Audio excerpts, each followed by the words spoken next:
Greetings, fellow citizens of Disneyland. Brickey here. Today's adventure, the day that we all dreaded. Disney has announced that annual passes are done. Now, what I want you to do is take a deep breath and calm down, because if you're like me, when I saw this headline come through, I literally felt like I had been punched in the gut. And I immediately went into this sadness of, 21, supposed to be a new year, so far, really rivaling with 2020 on just being horrible. My annual pass is my favorite thing that I own. It's the gift that I give myself each and every year. A Signature Plus guest, which means I can go to the park any single day that I want at any time. Where's it at? As long as I have this in my wallet, I have a key to Disneyland that allows me to go in any day of the year. So what I want to do is try to make you feel as optimistic as I'm feeling right now. I want to try to break this news down in a way that's not nearly as bad as what you might have thought and what you might have imagined. I have parsed through Disneyland President Ken Potrock's statements, and I have found 13 messages of hope for annual pass holders. I suffer from a learning disability where I have very, very poor reading comprehension. And in fact, it's so bad that I got to go to college for free. And with my problems with reading comprehension, it's very useful for me to take big statements and break them down into just smaller words so I can understand the meaning. I know how to read, I just don't understand what I've read after I've worked my way through a book or instructions. In fact, when I'm doing instructions, I have to go line by line to figure out what exactly are they trying to tell me to do. But it is a method that has served me well, and I've learned how to navigate my way through the business world, and I want to use that skill today to show you the 13 messages of hope that I have found in this statement. Let me break this message down to you in a way that is positive, and this is going to be one of the roughest ones. It does get easier as we go along. They're canceling the annual pass program, not because it didn't make them money, not because they don't enjoy it, not because it's a great way to run their business. They're being forced to do this because of the pandemic. Now, I know that's not a shock to anybody who's still watching, but what I want to really break down is Disneyland March 13th will have been closed for 1 year, which means every annual pass holder that they had when the park was open, they have now lapsed into a new year, a new agreement. So basically, the annual pass program has become a complete logistical disaster, trying to figure out what they owe people, how many days they have left. The entire system, whether they announced they were canceled or not, was going to need a hard reboot. So the pandemic now going into 1 year, and it's going to make it beyond the 1 year of closure. The annual pass program is just a mess. This is why it's going away, and that is such a good sign. It's only going away because it's been forced to, not because they wanted to. Huge difference there in the world of business. Forced means I have to let this thing go that I love. Getting rid of it is, we don't need these customers, we don't need their revenue. And that's not what's happening. Limitations surrounding the reopening of our California theme parks. Now, what this statement is saying is the reason why we have to do away with annual passes is the limitations, which will mean capacity for reopening the California theme parks. They don't know, we don't know, you don't know, Gavin doesn't know. Nobody knows exactly what will that opening capacity be. 5,000 guests, 10,000 guests, 15,000 guests? Nobody knows, no reason to guess the guests. But with a reduced capacity, that's the one part that we all do know. How do you honor your AP ticket holders? How do you honor someone like myself that has purchased a ticket that gets me into the park every single day of the year? If they do a lottery system, well, then some days you lose the lottery. If they do a reservation system, some days you can't get in. I have a legal argument. Hey, I paid for 365 days, and now 4 days in a row, I haven't been able to get in. And if you know anything about Disney fans, they like to complain. So once again, even though this is a bad thing for us, it's a good thing in the long haul because it is a temporary moment of time of the limited capacity. Will the capacity change moving forward? Who knows? Possibly. Who knows? Will we have to get COVID shots every year like flu shots? Nobody really knows where the world is going. Everyone just agrees, well, most of us agree, the world has changed. And it's time for the annual pass program to change as well. Now, this is when we pivot over to some positivity. We're also very excited about what's ahead. Everybody wants to get back to a return of normalcy. The first two bullets in this statement are really dealing with, we have a pandemic, we have no idea what reopening looks like, but we are so excited to get back to normal, whatever normal feels like. Once we get past a pandemic like this is a once in a 100-year cycle for the human race. Congratulations, it happened while you were alive. But what it means is as the world changes, something that was designed in the 80s needs to be refreshed. Essentially, the AP program needs a new start for a new day. Because the future, right now, none of us exactly knows what that holds. But we do know that a lot of things that we used to be able to do just won't work in this new return to whatever normal feels like. But Disney, just like us, is excited to get to this moment and excited to offer you whatever they can as a fan of the Disneyland Resort. Number 4, we plan to use this time while we remain closed. With the way that I read with my learning disability, I have to take long statements and break them down into little baby messages and break down what does that mean. And this serves me well because while they are closed, they are going to try to figure out what exactly does the AP program mean moving forward. And that's a very good sign because that means that they want this to continue. They just have to figure out what are the logistics for the way that the world's changing, the way that our customers' lives are changing, and the way that money is changing. Many people have been affected by the pandemic in all different levels. Sure, there's winners, there always will be, but there's been a lot of people that have lost a lot. How do they include as many guests as possible into whatever the new face of the AP program is? Using this downtime to try to really think about how does this very specific park, the smallest Disney park in America that has a rabid local fan base that goes to the park so often. Disneyland's customer base and the way that it's designed is so different than Walt Disney World. This is a very unique problem. We have lots of guests that love to come here all the time. We have to find a way to offer them all value in the future. Using this downtime to think about it from every direction possible and to take all the data that's coming in will help them design a program that matches our needs as we all attempt to go into whatever the future may be. See, this is where it's getting good. I told you it would get good. Number 5, to develop new membership offerings. They will, in the future, have different offers, different things that us as guests can choose from. So just seeing the word offering means that you're not stuck with, do you want a ticket for one park or a hopper, or the 2-day, 3-day, 5-day ticket that you have to use in a very small calculated amount of time. Offerings to me says there will be a menu that we can choose from to find a package that's just right for us. And there could be so many new ways that tickets work in the future, maybe using a ticket system over an annual pass system. For example, think about the 10-trip flex ticket. What if you were to buy one ticket for a sizable amount of money that would then give you 10 flex visits to the park throughout the entire calendar year? Now, the flex ticket pass maybe would only be good on certain days. You couldn't go on Saturdays during the busy time or go on Christmas Day. But think about your annual pass that you pay for every single month. Do you use it every month? Are you allowed to use it every month? Are you blocked out sometimes? Maybe flex tickets that don't have hard expiration dates of maybe just 365 days would give you and your family the ability to say, how many times do we really go? What do we really need to spend here? Let's buy these flex tickets and know that we can do Disneyland 6 times this year, 4 times this year. Offerings to me says there will be a menu from all of us to shop from. Now, I hit this one twice because the number one word in there is membership. What does membership mean? It means belonging to a club. The actual definition of membership is the state of belonging or being part of an organization.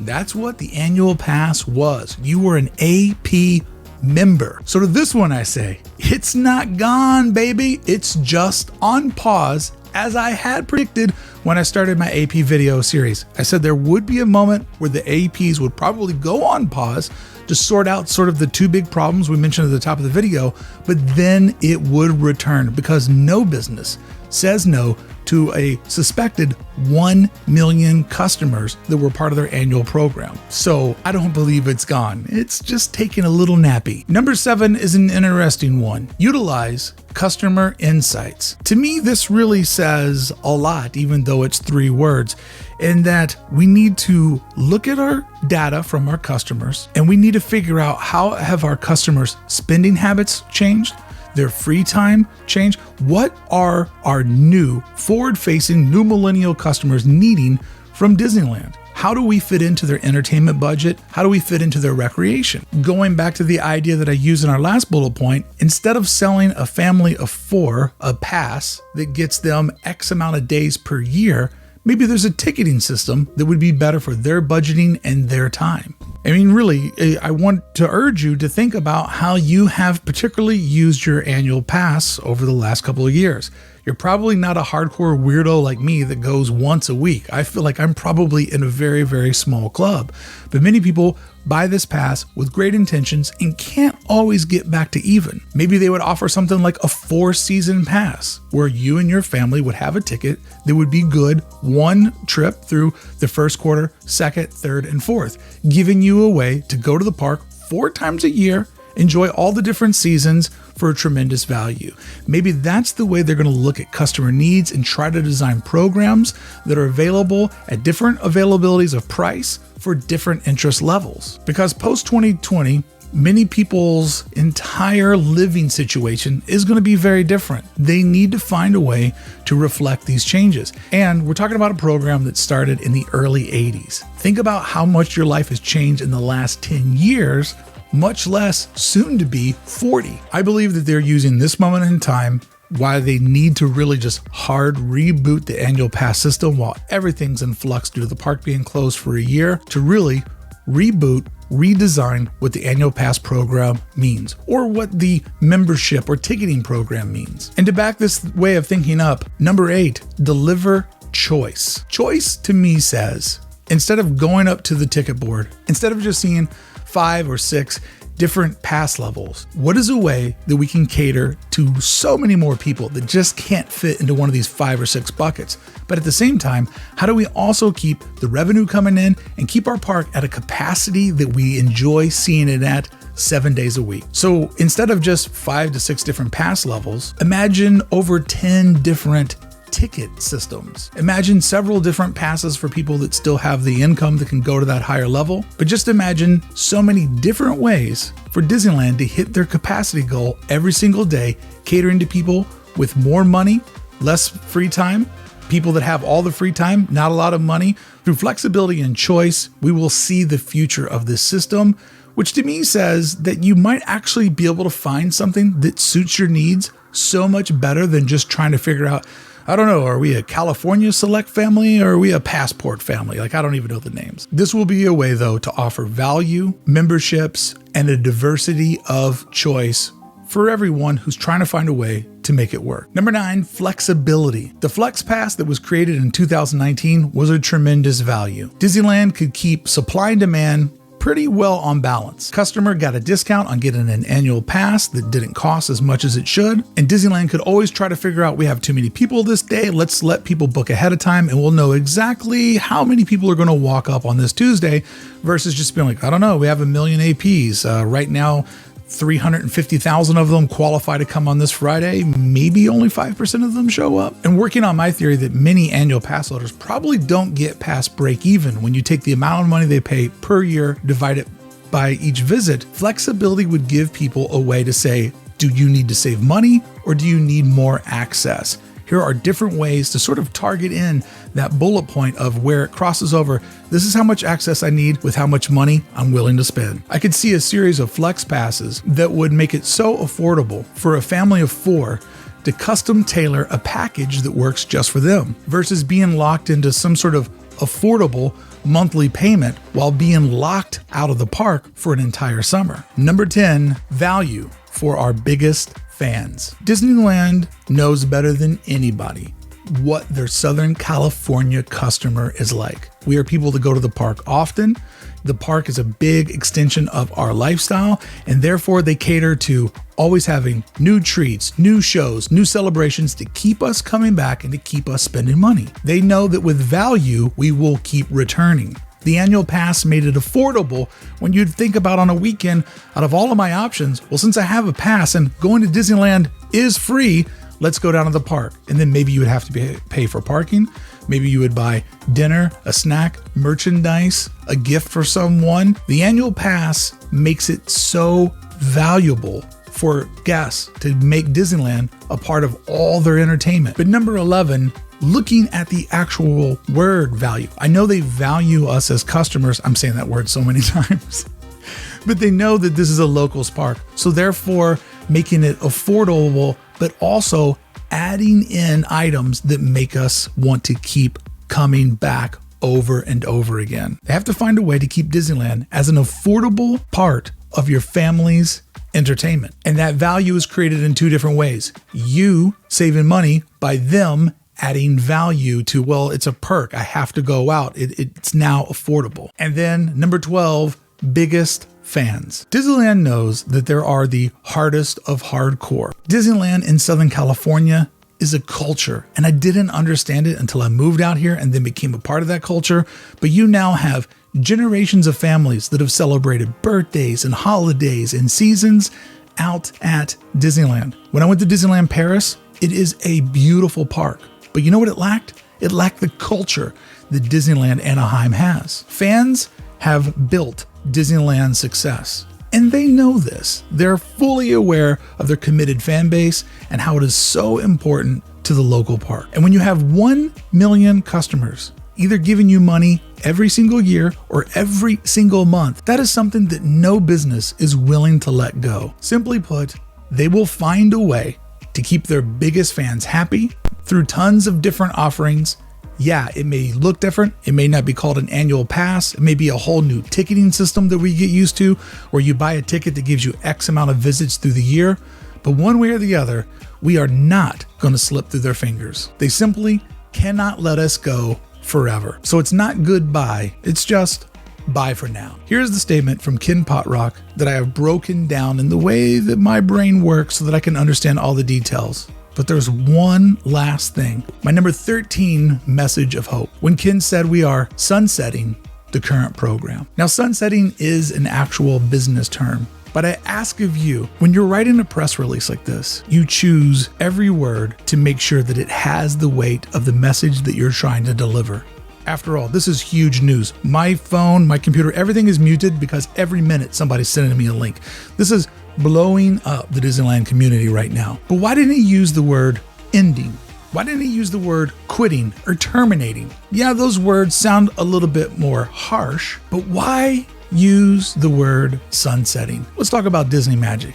Disney Magic is when you go on a new attraction, you know something in there will surprise you. You know something in there will shock you and make you so excited. Whenever Disney makes movies, the ending is always kind of hidden in there somewhere. And now that we're looking at the Marvel and Star Wars universes being part of the Disney brand, we didn't know that little precious baby Yoda was going to be the co-star of The Mandalorian. That was an Easter egg, a little thing hidden at the end of the episode. The park itself is submerged in all these hidden Mickeys that we spend time trying to find and discover. So I will say to you that I believe the reason why he used the term sunsetting, when there are so many other ways to say termination, ending, quitting, canceling, it's over, is because after a sunset, what do you have? You have darkness, a blackout, a moment where you cannot see the light. But eventually, as the day begins to break, giving you hope that the sun will rise again. Friends, I'm telling you, it's the worst news in what's already been so much bad news for now about a year. But I wanted to give you some positivity by reading this the way that I do. I saw 13 messages of hope, 13 reasons to hang on and to say to you, friends, until the next time I see you holding your annual pass or your Future Flex ticket on Main Street, USA, I'll see you back here on the channel for more Disneyland news. Don't give up. Don't give up. We'll be back in there soon.